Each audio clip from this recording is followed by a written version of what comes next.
I went to Samuel Powell Elementary School as well. I was living in the area, so it was just automatically, that's where I went. It was a really good experience. I played violin. I carried it on to middle school. I went to Maya Middle School, and I think that was a magnet school as well from my elementary school. So I went with like a bunch of my friends that I knew. Great experience. I just remember middle school meeting like some of my best friends. Teachers, ace, like everything was just amazing.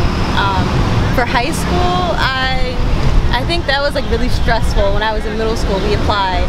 And I don't know, like I remember telling my counselor, he's like, oh, your grades aren't that good to get into certain, I don't know, like these schools that I wanted to go to. Like I think I remember picking like Girls High and Central, and I was like feeling discouraged.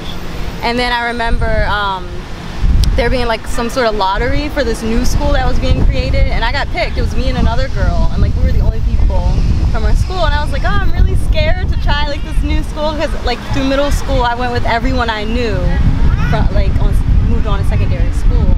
But it was a really good experience, like because we were the first class in 2006, and then the first graduating class 2010, we got to pick a lot of stuff, like our uniforms, our mascots, everything. There was really small classes, so like the teachers gave you attention, and like I really exceeded in high school. I get like English was like my favorite subject. I remember my teacher telling me time after time, oh, you need to be a writer, like you write really well. And I used to come in and like he had my essays printed out, and I would read them to the class, and I was like really proud of that.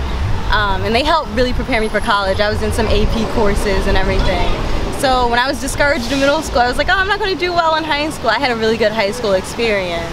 But now that like I graduated in 2010, I'm hearing like all these stories that like my science teacher who I had science class with, she left. Like so many teachers are leaving, and they're at other schools, and I don't know, it's just like not the same as when I was there. But overall, I think my school was a good experience, and I'm just happy to be out of the school district experience, because I'm hearing like so many awful things about school closing, like and you know, them combining schools, and there's like an overflow of kids and not enough teachers, so it just seems like really frustrating. Like one of my best friends, her mom is a Spanish teacher, and there wasn't a lot of demand, I guess, for that, and like I guess they were closing like extracurriculars, and I remember I had Spanish in high school and it was fine, and so I guess she's teaching at a school in North Philly, and I think she said she has over 700 students. She teaches from, I think, kindergarten to 7th grade, and it's just they combine two schools. I can't remember the name of the schools, but it's two schools. She said it's so overwhelming.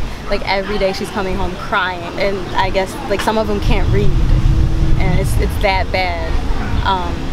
So, and I don't think she's going to be there much longer, and that's what she teaches, Spanish, and it's a shame because learning a second language is awesome. You can see how frustrating it is for my sister, like knowing that my 5-year-old niece didn't get picked for like the first school, like she got the deny letter, and I think she wanted her to carry on that legacy that we had going to our same elementary school. I'm just like, I'm going to wait to have children and probably not raise them in Philadelphia, yeah.